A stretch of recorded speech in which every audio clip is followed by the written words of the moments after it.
দেখেন ইউএসএ তে কিন্তু আপনি যখন ভিসাই পাচ্ছেন সাথে সাথে কিন্তু আপনি 5 ইয়ার্সের একটি মাল্টিপল ভিসা পাচ্ছেন। 50% পর্যন্ত স্কলারশিপ পাওয়া যায় পার ইয়ারে। যে ইউএসএ কিন্তু টিউশন ফিস কিন্তু তুলনামূলক অনেকটাই কম এবং মাস্টার্সে কিন্তু আপনি আপনার স্পাউস সহ যেতে পারবেন। তো ফার্স্ট কোশ্চেন আসতে পারে যে আপনি কেন ইউএসএ তে পড়তে যাবেন। দেখেন ইউএসএ তে কিন্তু আপনি যখন ভিসাই পাচ্ছেন সাথে সাথে কিন্তু আপনি 5 ইয়ার্সের একটি মাল্টিপল ভিসা পাচ্ছেন। সবচেয়ে বড় ব্যাপার যে এখানে কিন্তু আপনার টিউশন ফিসটা দিতে হয় ভিসা হওয়ার পরে এবং এখানে স্কলারশিপ কিন্তু 3000 থেকে শুরু করে 10,000 বা 50% পর্যন্ত স্কলারশিপ পাওয়া যায় পার ইয়ারে। যাদের অনেক বেশি গ্যাপ হয়ে গিয়েছে নর্মালি কিন্তু আমরা দেখেছি যে কানাডা, অস্ট্রেলিয়া বা ইউকেতে কিন্তু 2 বছর বা 3 বছরের বেশি গ্যাপ অ্যালাউ করে না। বাট ইউএসএতে যদি আপনি চান সেক্ষেত্রে যদি আপনার একটা 4 বছর বা 5 বছরের যদি গ্যাপ হয়ে যায়, আপনি যদি আপনার ভিসা অফিসারকে কনভিন্স করতে পারেন আপনার এই গ্যাপটা কেন হয়েছে, সেক্ষেত্রে কিন্তু আপনার ভিসা হয়ে যাওয়ার চান্সেসটা অনেক হাই। আর একটা ব্যাপার, ইউএসএতে কিন্তু আপনার ভিসা হওয়ার পর টিউশন ফিস দেওয়া যায় এবং সবচেয়ে বড় ব্যাপার যেটা যে ইউএসএ কিন্তু টিউশন ফিস কিন্তু তুলনামূলক অনেকটাই কম। অনেকেই মনে করে যে ইউএসএ টিউশন ফিস কিন্তু অনেক হাই। ইউএসএতে কিন্তু ইউনিভার্সিটির সংখ্যা রয়েছে কাছাকাছি 1000-এর মতো। সো 1000 ইউনিভার্সিটির মধ্যে কিন্তু আপনি আপনার বাজেট অনুযায়ী ইউনিভার্সিটি চয়েস করতে পারেন। সেক্ষেত্রে আমরা দেখেছি যে $8,000 থেকে শুরু করে ইয়ারলি 12,000, 14,000, $20,000 কিন্তু ভালো ভালো ইউনিভার্সিটি ইউএসএতে রয়েছে। এবং মাস্টার্সে কিন্তু আপনি আপনার স্পাউস সহ যেতে পারবেন এবং ইউএসএতে আইএলটিএস এর পাশাপাশি ডুওলিঙ্গো, পিটি, এমওআই এবং টোফেল দিয়ে কিন্তু অ্যাপ্লাই করা যাচ্ছে। তো অনেকেই আছেন যে আসলে আপনারা আইএলটিএস দিতে ভয় পান, তারা কিন্তু ডুওলিঙ্গোর মাধ্যমে কিন্তু আপনি আপনার ইউএসএর ইউনিভার্সিটিগুলিতে অ্যাপ্লাই করতে পারেন এবং ডুওলিঙ্গো দিয়ে কিন্তু ইউএসএর ম্যাক্সিমাম ইউনিভার্সিটিতেই অ্যাপ্লাই করা যাচ্ছে। ডুওলিঙ্গোর ক্ষেত্রে কিন্তু আমরা সবসময় বলি যে ডুওলিঙ্গো স্কোরটা মোটামুটি যদি 120/110 হয় সেক্ষেত্রে কিন্তু ইউকে সহ বিভিন্ন ইউনিভার্সিটিতে অ্যাপ্লাই করা যাচ্ছে, ইউকে সহ অন্যান্য কান্ট্রিগুলিতে। কিন্তু ইউএসএতে কিন্তু আপনি যদি 95 আপনার স্কোর হয় সেক্ষেত্রে কিন্তু বেশ কিছু ইউনিভার্সিটি রয়েছে যে আপনি 95 বা 100 বা 105 দিয়েও কিন্তু ইউএসএর বিভিন্ন ইউনিভার্সিটিতে আপনি ডুওলিঙ্গোতে অ্যাপ্লাই করতে পারবেন। দেন ইউএসএর ভিসা রেশিও, আসলে এটা কিন্তু একটা $1 মিলিয়ন কোশ্চেন যে ইউএসএ ভিসা রেশিও কেমন। নর্মালি আমরা দেখেছি যে আসলে অন্যান্য কান্ট্রির তুলনায় ইউএসএ ভিসা রেশিওটা একটু তুলনামূলক কম। এক্ষেত্রে কিন্তু কারণ রয়েছে, এখানে বড় একটা কারণ রয়েছে এটা যে ইউএসএতে আসলে টিউশন ফিসটা ভিসা হওয়ার পর দেওয়ার কারণে এবং অ্যাপ্লাই করার এবং ডেট নেওয়া পর্যন্ত কিন্তু কস্টিংটা তুলনামূলক অনেকটাই কম অন্যান্য কান্ট্রি থেকে। যেমন আপনার টোটাল যদি আমি ধরি যে আপনার I-20 থেকে শুরু করে DS-160 ফিল আপ করা পর্যন্ত মোটামুটি এখানে আপনার $1,000 থেকে $2,000 মধ্যে আপনার কস্টিংটা হয়ে থাকে। যেমন আমি যদি বলি যে DS-160 পেমেন্ট হয়ে থাকে $185 মতো, সেভিস ফি থাকে $350 এবং I-20 ক্ষেত্রে ডিপেন্ডস করে ইউনিভার্সিটির ক্ষেত্রে। যেমন কোনো ইউনিভার্সিটিতে আপনার I-20 আনার জন্য কোনো পেমেন্ট করতে হয় না বা কিছু কিছু ইউনিভার্সিটি রয়েছে যেখানে $200 থেকে $250, $500 বা $1,000 মতো ডিপোজিট করতে হয় I-20 আনার জন্য। এই কারণে আমরা দেখতে পাচ্ছি যে আসলে ইউএসএতে মাত্র কিন্তু $1,000 থেকে $1,500 বা $2,000 খরচ করলে পরেই আপনি ইউএসএতে অ্যাপ্লাই করতে পারছেন। সেক্ষেত্রে আপনি উইদাউট আইএলটিএসে অ্যাপ্লাই করা যায় এবং ডুওলিঙ্গোতে অ্যাপ্লাই করা যায় এবং কস্টিংটা কম হওয়ার কারণে এখানে অ্যাপ্লিকেন্টের সংখ্যা অনেক বেশি হয়। যখন একটা কান্ট্রিতে অ্যাপ্লিকেন্ট সংখ্যা অনেক বেশি হবে সেখানে যোগ্য অযোগ্য সব অ্যাপ্লিকেন্টই অ্যাপ্লাই করে। এর জন্য আসলে ভিসা রেশিওটা আসলে একটু তুলনামূলক কম হয়ে থাকে। তারপরে আমরা বলি যে আসলে 50-50 চান্স থাকে। অনেক সময় দেখা যায় যে অনেক দুর্বল ফাইলেরও ভিসা হয়ে যায়, আবার অনেক সময় IELTS 7 থাকার পরও ভিসা হয় না। এটা আসলে কিছুটা আসলে লাকের উপরেও ডিপেন্ড করে, বাট মোস্টলি আপনার DS-160 আপনার ইউনিভার্সিটি চয়েস লিস্ট এবং আপনার ভিসা ইন্টারভিউটা কেমন হচ্ছে এটার উপরে ডিপেন্ডস করতেছে আসলে আপনার ভিসা হবে কি হবে না। এখন অনেক স্টুডেন্টই আসলে ডিমান্ড থাকে যে ভাই আমি লস এঞ্জেলস যাব বা আমি ক্যালিফোর্নিয়া যাব বা আমার রিলেটিভস নিউ ইয়র্কে থাকে আমি নিউ ইয়র্কে আমি যাব। তো এইসব ক্ষেত্রে হয় কি যে যেসব পপুলার সিটিগুলি থাকে বা পপুলার স্টেটগুলি থাকে এই স্টেটগুলিতে আসলে ভিসা রেশিও তুলনামূলক কম থাকে। আপনি যদি সেন্ট্রাল আমেরিকার স্টেটগুলিতে অ্যাপ্লাই করেন যেমন মিশিগান, ইন্ডিয়ানা, টেক্সাস বা ক্যানসাস সিটি, এইখানকার যে ইউনিভার্সিটিগুলো রয়েছে এইসব ইউনিভার্সিটি যদি আপনি অ্যাপ্লাই করেন সেক্ষেত্রে কিন্তু স্কলারশিপের সংখ্যাও স্কলারশিপের পরিমাণও একটু বেশি থাকে, পাশাপাশি কিন্তু ভিসা রেশিওটাও ভালো হয়। তো আপনার ইউনিভার্সিটি চয়েস করার ক্ষেত্রে আপনার স্টেটটা চয়েস করাটা কিন্তু তুলনামূলক অনেকটাই গুরুত্বপূর্ণ হয়ে থাকে এবং এখানে কিন্তু ব্যাংক স্টেটমেন্টে খুব যে বেশি টাকা দেখানো লাগে এরকমও না।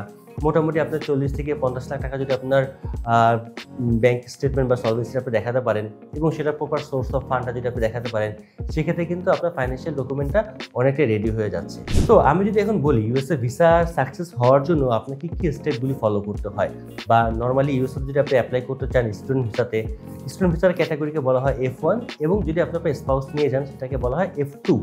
তো F1 এর জন্য আপনাকে কিছু স্টেপ ফলো করতে হয়। ফার্স্টে আপনি আপনার IELTS এবং আপনার ব্যাংক স্টেটমেন্ট সলভেন্সিগুলি রেডি করে ফেলবেন এবং রেডি করার পরে আপনি আপনার এজেন্সির মাধ্যমে আপনি অ্যাপ্লাই করবেন বা আপনি নিজেও অ্যাপ্লাই করতে পারেন। আপনি ইউনিভার্সিটি চয়েস করবেন এবং স্টেট চয়েস করবেন। স্টেট এবং ইউনিভার্সিটি চয়েস করার পর সেই ইউনিভার্সিটি আপনি অ্যাপ্লাই করবেন এবং সেই ইউনিভার্সিটির এন্ট্রি রিকোয়ারমেন্টটা আপনাকে দেখতে হবে। যদি আপনার প্রোফাইলের সাথে সেই ইউনিভার্সিটি এন্ট্রি রিকোয়ারমেন্ট ম্যাচ করে যায়, দেন সেই ইউনিভার্সিটি আপনি অ্যাপ্লাই করবেন। এবং এক্ষেত্রে দেখা যায় যে কিছু কিছু ইউনিভার্সিটি অ্যাপ্লিকেশন ফি ওয়েব থাকে এবং কিছু কিছু ইউনিভার্সিটি অ্যাপ্লিকেশন ফি থাকে। নর্মালি অ্যাপ্লিকেশন ফিগুলি হয়ে থাকে $50 থেকে $100 বা $120 মধ্যে। তো আপনি যেসব ইউনিভার্সিটি অ্যাপ্লিকেশন ফি থেকে যদি আপনি চান যে ইউনিভার্সিটি অ্যাপ্লাই করবেন, সেক্ষেত্রে আপনার অ্যাপ্লিকেশন ফি পেমেন্ট করতে পারেন এবং অ্যাপ্লিকেশন ফি পেমেন্ট করার জন্য আপনার ডুয়াল কারেন্সি কার্ড লাগবে। ডুয়াল কারেন্সি ক্রেডিট কার্ড বা ডেবিট কার্ড দিয়ে আপনি আপনার অ্যাপ্লিকেশন ফি পেমেন্ট করতে পারেন যেসব ইউনিভার্সিটি অ্যাপ্লিকেশন ফি রয়েছে। তো অ্যাপ্লিকেশন ফি পেমেন্ট করার পর আপনার অলরেডি ইউনিভার্সিটিতে অ্যাপ্লাই করা হয়ে গেল এবং মোটামুটি 1 মাস থেকে 1.5 মাসের মধ্যে আপনার অফার লেটার চলে আসবে যদি আপনি সেই কোর্সের জন্য এলিজিবল হন। অফার লেটার আসার পরে আপনাকে কি করতে হবে? আপনাকে I-20 জন্য আপনার ডকুমেন্টসগুলি রেডি করতে হবে। I-20 জন্য সেক্ষেত্রে দেখা যায় যে কিছু কিছু ক্ষেত্রে IEE ইভ্যালুয়েশন করতে হয় বা কিছু অথরাইজ এজেন্সি থাকে বা অথরাইজ এজেন্ট থাকে যারা আসলে ইউনিভার্সিটির হয়ে তারা আপনার প্রোফাইলটাকে ইভ্যালুয়েট করে দিবে। সেক্ষেত্রে আপনি ইভ্যালুয়েট করার পরে আপনি আপনার ব্যাংক স্টেটমেন্ট, ব্যাংক সলভেন্সি, আপনার সব ডকুমেন্টস সহ আপনি I-20 জন্য অ্যাপ্লাই করবেন। দেন আপনি I-20 পেয়ে যাওয়ার পরে আপনি সার্ভিস ফি পেমেন্ট করে আপনি আপনার DS-160 ফিল আপ করে আপনি আপনার অ্যাপয়েন্টমেন্ট ডেটটা নেবেন। নর্মালি দেখা যায় যে আসলে অ্যাপয়েন্টমেন্ট ডেট পেতে একটু সময় লাগে ইউএসের ক্ষেত্রে। সো সেক্ষেত্রে আপনার ধৈর্য ধরে কিন্তু আপনার অ্যাপয়েন্টমেন্টের ডেটের জন্য ওয়েট করবেন এবং আপনাকে আপনার ইন্টারভিউর জন্য প্রিপারেশন নেবেন। ইন্টারভিউর ক্ষেত্রে কিন্তু অনেক স্টুডেন্ট অনেক বেশি নার্ভাস হয়ে যায় যে আসলে তাকে কী ধরনের কোশ্চেন করে। আসলে জেনারেলি খুব বেশি কোশ্চেন করে না ইউএসএ এম্বাসিগুলোতে যদি আপনাকে ভিসা দিতে চায়। নর্মালি 4টা থেকে 5টা কোশ্চেনের মতো করে থাকে। এই ক্ষেত্রে আসলে ইউনিভার্সিটি আপনার ভিসা অফিসার আসলে আপনাকে দেখতে চায় যে আসলে আপনি জেনুইন স্টুডেন্ট কিনা। তো জেনুইন স্টুডেন্ট আপনাকে প্রমাণ করার জন্য আপনার কোর্স রিলেটেড আপনাকে অনেক ধরনের কোশ্চেন করতে পারে বা আপনার ইউনিভার্সিটির লোকেশন, ইউনিভার্সিটির টিউশন ফিস, আপনি কেন এই সাবজেক্টটা চয়েস করেছেন, কেন আপনি এই ইউনিভার্সিটি চয়েস করেছেন, কেন আপনি ইউএসএ যাচ্ছেন, অন্যান্য কান্ট্রি বাদ দিয়ে আপনি কেন ইউএসএকে চয়েস লিস্টে রেখেছেন এবং আপনার ফাইন্যান্সিয়াল স্পন্সর কে হবে সেটার উপর ডিপেন্ড করে আপনাকে বেশ কিছু কোশ্চেন করতে পারে। যেমন ফাইন্যান্সিয়াল স্পন্সরের ক্ষেত্রে কিন্তু এটা খুব গুরুত্বপূর্ণ একটা কোশ্চেন যে who is your financial sponsor. Maximum ক্ষেত্রে আমরা স্টুডেন্টকে সাজেশন দিই যদি তার প্যারেন্টস যদি জীবিত থাকে সেক্ষেত্রে অবশ্যই তার প্যারেন্টসকেই তার ফাইন্যান্সিয়াল স্পন্সর হওয়ার জন্য আমরা রিকোয়েস্ট করি এবং তার প্যারেন্টসের ইনকাম যদি পার ইয়ার মোটামুটি আপনার $60,000 থেকে $70,000 মতো হয়ে থাকে সেক্ষেত্রে কিন্তু আপনার ভিসা রেশিওটা অনেকটাই হাই হয়ে যায়। সো মেইনলি আপনাকে প্রমাণ করতে হবে যে আসলে আপনি একটি জেনুইন স্টুডেন্ট এবং আপনার ফাইন্যান্সিয়ালি ক্যাপাবল আপনি ইউএসএতে পড়ার জন্য এবং আফটার গ্র্যাজুয়েশন বা আফটার ইয়োর মাস্টার্স আপনি আপনার কান্ট্রিতে চলে আসবেন। এই জিনিসটা যদি আপনি প্রমাণ করতে পারেন ভিসা অফিসারকে সেক্ষেত্রে কিন্তু বলা যায় যে ভিসা হওয়ার চান্সেসটা অনেক হাই এবং ট্রিপলার মাধ্যমে কিন্তু আপনি ইউএসএ যাত্রাটা করতে পারেন। কারণ ট্রিপলার কিন্তু আপনাকে ইউনিভার্সিটি অ্যাপ্লিকেশন থেকে শুরু করে visa processing, I-20 fill up করা এবং DS-160 ফর্ম ফিল আপ করার ক্ষেত্রে কিন্তু সম্পূর্ণ সহযোগিতা করে থাকবে এবং ইউএসএর ক্ষেত্রে যেসব ধরনের ইন্টারভিউ কোশ্চেন এসে থাকে এটার জন্য কিন্তু আমাদের এক্সপার্ট টিম রয়েছে যারা কিন্তু আপনাকে বিভিন্ন ধরনের বিভিন্ন রকম মক কোশ্চেন করে আপনাকে ইন্টারভিউর জন্য ফুললি প্রিপেয়ার করে দিবে এবং আপনি যদি সেই গাইডলাইন ফলো করেন সেক্ষেত্রে বলা যায় যে ইনশাআল্লাহ আপনার ভিসা হয়ে যাওয়ার চান্সেসটা অনেক হাই। কিন্তু সেক্ষেত্রে আপনি যখন ইউএসএতে অ্যাপ্লাই করবেন আপনার ডেডিকেশন লেভেল, আপনার ধৈর্য, আপনার প্রস্তুতি কিন্তু টপ নচ হতে হবে। কারণ দেখেছি যে আসলে অনেক সময় ইউএসএ দেখা যায় যে আসলে ভিসা রেশিওটা অনেক সময় খুব ভালো হয়ে যায় আবার অনেক সময় একটু স্লো করে দেয় এবং অ্যাপয়েন্টমেন্ট ডেটটা পেতে একটু সময় লাগে। সো এই জিনিসগুলো যদি আপনি কনসিডার করতে পারেন দেন ড্রিম কান্ট্রি ইউএসএ কিন্তু আপনার জন্য।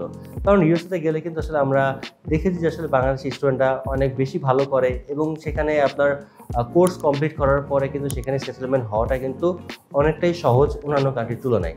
তো আপনারা যারা উচ্চশিক্ষার জন্য ইউএসএটাকে চয়েস করছেন এবং আপনারা চিন্তা করছেন আপনার ট্রাস্টেড এজেন্সি কে হতে পারে, সো আপনি আপনার চয়েস লিস্টে ট্রিপলারকে রাখতে পারেন। কারণ ট্রিপলার টিম কিন্তু আপনাকে ইউনিভার্সিটি অ্যাপ্লিকেশন থেকে শুরু করে ভিসা প্রসেসিং পর্যন্ত সম্পূর্ণ জার্নিতে আপনাকে সাপোর্ট দিবে এবং তারা ডেডিকেটেডলি কাজ করে থাকে এবং ট্রিপল এক্সপার্ট টিম আপনাকে কিন্তু বিভিন্ন ধরনের মক ইন্টারভিউ নিয়ে আপনার ইন্টারভিউ জন্য প্রিপারেশন নেওয়া এবং DS-160টা আপনাকে সম্পূর্ণভাবে সঠিকভাবে ফিল আপ করার ক্ষেত্রে কিন্তু হেল্প করে থাকে। তো দেখা হচ্ছে খুব শীঘ্রই ট্রিপলার অফিসে আপনারা যারা ইউএসএতে অ্যাপ্লাই করতে যাচ্ছেন। সে পর্যন্ত ভালো থাকবেন, দোয়া রাখবেন এবং ট্রিপলার সাথে থাকবেন।